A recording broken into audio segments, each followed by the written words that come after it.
Today it's going to be short but active. To start, I will trim the fenders, one slightly more than the other. I will also show how I clean the inside of the coolant reservoir.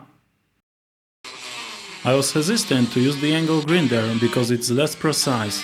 That's why I start with a Dremel to outline the cut.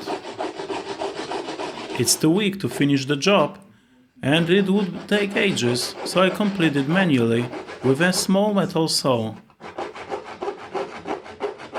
It came quite well, so the second fender should be easy.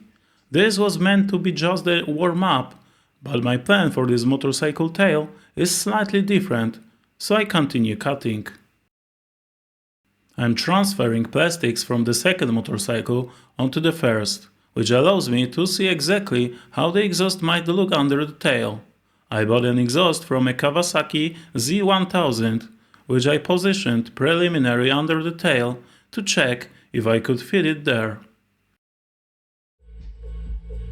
It looks best this way, and I really like it. However, it will require modifications. There is no way it won't rub against the rear wheel when the suspension moves. Still, this is already potential from the start.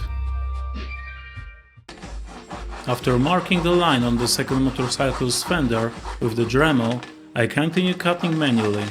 It's slow going, but as they say, slowly but surely. I'm satisfied. It turned out better than before. For now, both motorcycles look like this. The rear end topic will be addressed later. I will also remove the fuel tank today. Initially it seemed cumbersome, but compared to the Honda Transalp, it turns out to be straightforward. I unscrewed the nut at the back of the tank and removed the long bolt. Next, the pet cook needs to be turned. The arrow should be pointed to the left. At the front, the tank is only locked in the frame, so by lifting it up, we pull it backward.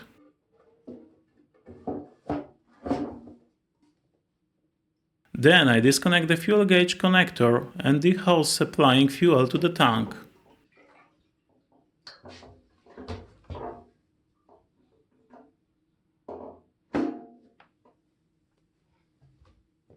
The small hose left attached to the tank is its vent.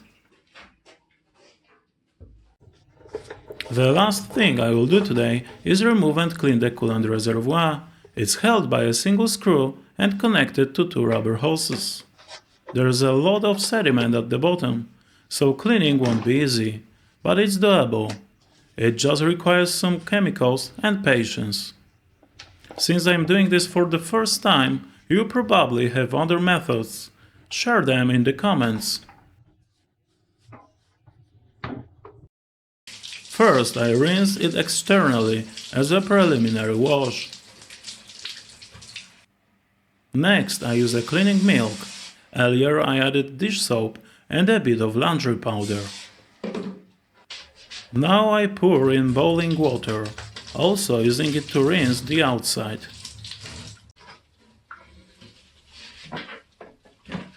I add a bit of bleach, close the reservoir and shake it.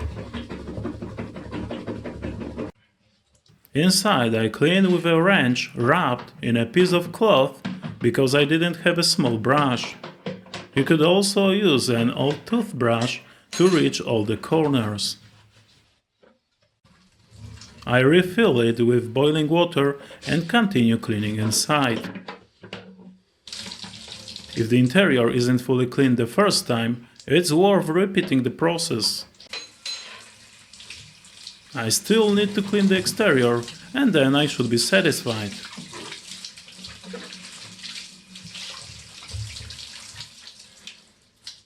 Thanks for watching, subscribe so you don't miss the upcoming work.